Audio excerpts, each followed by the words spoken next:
Here we go.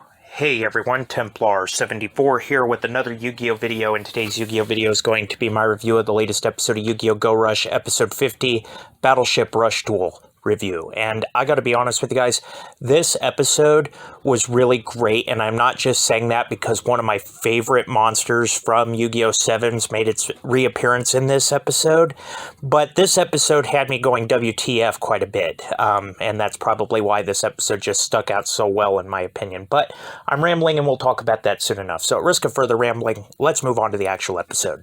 So the episode continues where we leave off with Udius on the back foot as he versus Zuigio.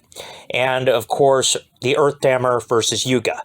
And Earthdammer ends up combining Yuumu and Yuhi's decks and ends up pretty much knocking Yuga back into a back corner. And it's funny because as this is going on, everybody's just basically trying to use rush duels to bring entertainment to everybody, to let everybody have fun.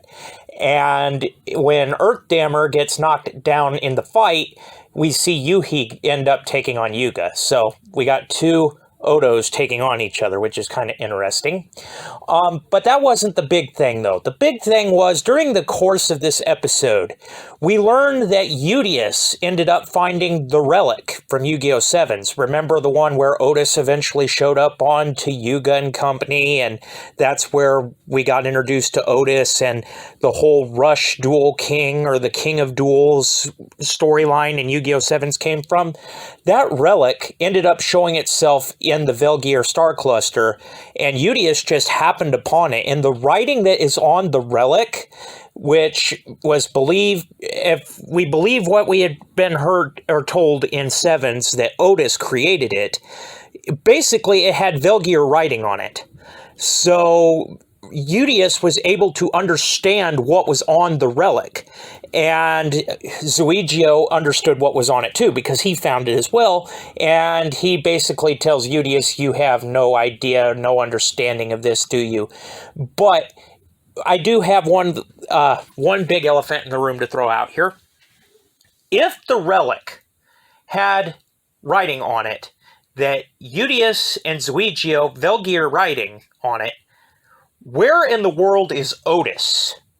Because Otis was tied so deep into this relic, you would think he'd have something to do with it. And if you remember at the end of Yu-Gi-Oh! 7's, when Otis and Yuga ended up warping into the past, going at light speed, you would think Otis would be somewhere around here. Spoiler alert, I think Otis is probably going to show up here in the near future. I don't know that, but I just kind of have a feeling that's where this is going. I could be wrong, but who knows? But if he does show up, great, because he was probably my favorite character in Yu-Gi-Oh! 7's. Anyway, Otis MIA aside, we end up continuing on the rush duel between Yuhi and Yuga. And Yuga basically says, let's make this as entertaining as possible. And he ends up bringing out Sevengeus, the Magical Knight. And this is the fusion, of course, of Luke's dragon and his Seven's Road Magician. Now, Sevengeus is my second favorite monster in Yu-Gi-Oh! 7's, right behind Vast Vulcan. So seeing this guy back, really cool in my opinion. I did not expect that. And we end up concluding that section of the duel when basically Yuga just steamrolls over Yuhi with Sevengeus. Supposedly. Who knows? But Earthdammer does come too at the end. So there is that. So anyway, that's pretty much the Reader's Digest version of the episode. I know I'm jumping back and forth quite a bit, but there was a lot to take in this episode, and it was just a big WTF. And my biggest question is, okay, if the relic is tied to the Velgears, and I know that's not correct, but I'm just going to roll with it, where the heck is Otis, and what is Otis's connection to all this? Because he was connected to the relic, and the relic is connected to the Velgear Star Cluster. Where's Otis? Like I said, I got a feeling he's going to show up sooner or later, but who knows. Anyway, everybody, those are just my thoughts on the episode. It was a big WTF, but I really enjoyed it nonetheless. Overall, I give this episode an 8.5 out of 10. It was really, really good. Really don't have much bad to say about the episode.